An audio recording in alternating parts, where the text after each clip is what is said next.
What's up, agents, and welcome back to another Division video where I'm going to go over the best and quickest ways to level up your companion, especially if you don't like the system. Don't forget to like, share, comment and subscribe. Let's get straight into it. And as you can see here, if I go to my active modifiers, you can see I've got them all max level. And to be honest, it's not the easiest of things to do. Spearhead being the easiest one, the assault, because it actively, seeks out to help you get kills. The other two are a bit more tricky, and they don't seem to want to get kills. The tech stays very far away, and it can just become super awkward when you're trying to issue a command so that you get CL, because you have to cause yourself to get CL for you to get experience that actually counts, and that can take a little while.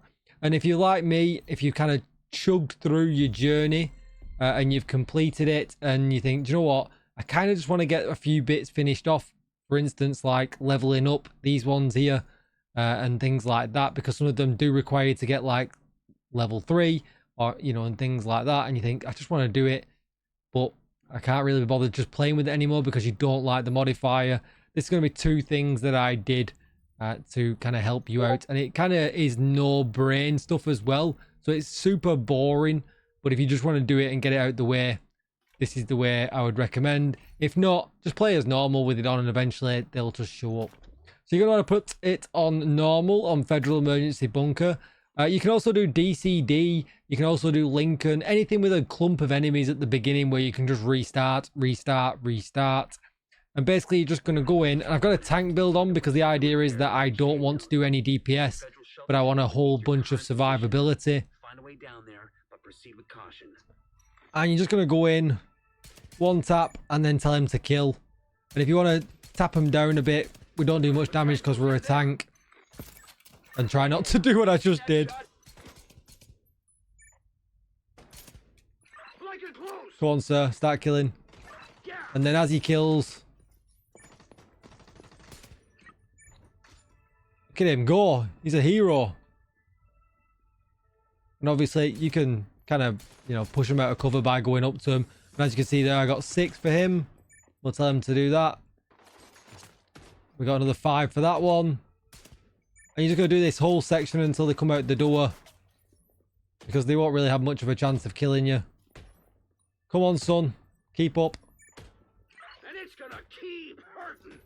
It's only going to hurt if you kill him. There we go. 5. We got 8 for that one. And obviously, I've got my decoy. I could use that if I want to take the heat off, just why I want to chip him down a bit. Just give up, asshole. Oh, you got me a level up. Thank you, sir. And that's it. You're just going to repeat this over and over again. I got 8 XP for that one towards him. It does help that I've got a really, really good one. So if I go into mine, you can see, if you followed my safe house hopping video, you'll get a chance to get a good one. But I've got glass cannon and executioner. I think Executioner is one of the best talents you can absolutely get. It's exclusive to the Assault, and it works on bosses. He killed my capital boss instantly when he got below 20%. So yeah, this one's really, really good. I really like it. And then the other way of doing it was thanks to GC Rock. When I was watching him on his mega stream earlier on, he had another way of doing it. I don't know if it came from him or even if he discovered it or not, but big shout out to him either way. And let me know if it was from somebody else. But basically, you want to put on an all red build or an all yellow build with something like, glass cannon, where you're going to die really quickly. You don't want anything else on. And you can put either the collector or the Acosta's Go bag on. And then select the archetype that you want to level up. And basically all you're going to do is run just outside of here. And this is quicker than what I've just shown you, but it is, again, a bit more mind numbing. You're going to go out here, and then when he shows up, where is he? There he is. And you're just going to nade yourself. With a nade that's actually going to kill you, Tickle.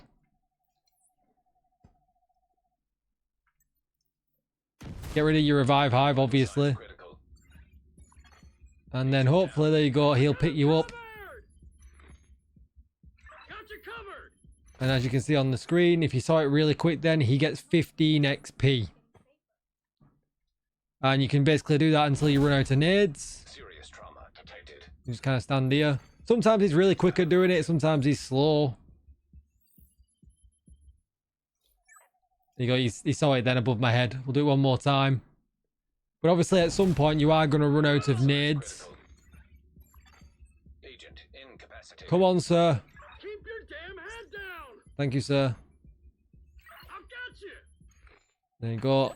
There you go, I got another 15 there. But basically all you have to do is run through this barrier here. And as you can see on the side, it refilled the nades.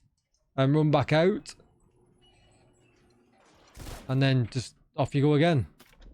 Probably better to unequip your revive hive though, rather than do what I'm doing like that. Serious trauma detected. Hello, sir. Okay. And that's it.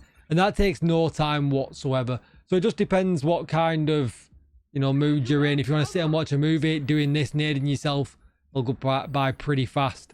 But then at that point, then you can get all of your journey complete, take all the XP from it and things like that, and not have to worry about running the companion ever again. Because you have got two options when it comes to the companion. I'm going to make another video about this in more detail when we talk about the companions. But if you go to this here, and no, not deactivate it. If you go to this here and click change, and then go to spearhead and unequip, so you've got none of them activated. When you click on here, you can see here that if you've leveled up your passive recruit bonuses, again, like I said, you can use my other video to recruit in safe houses really, really easily. You can see that you get 15% weapon damage, 20% has pro, and also 15% skill efficiency. But what it didn't do in the PTS, and if you read very, very carefully here, it says, while the global modifier is active, recruited companions grant passive bonuses, even when no companion is spawned. These bonuses are doubled when the player has no active companion. So therefore now I'm getting 30% extra weapon damage for not having him out, but having the global modifier turned on. 40% has pro and 30% skill efficiency. That is a huge, huge buff. So, you know, if you're not into the companion and bossing him around, this might be the way to play this season, you know, because that is a lot of extra damage, especially if you're running things like a pesty build where the buff gets, you know, even better the more weapon damage you have. So yeah, interested to see how that turns out this season. I think that is probably going to be a key that people haven't quite clocked onto yet. I've not really seen anybody else talking about that yet, so you might have heard it here first. But anyway, let me know what you think down below in the comments. Thank you for watching, and I'll see you in the next one. Bye bye.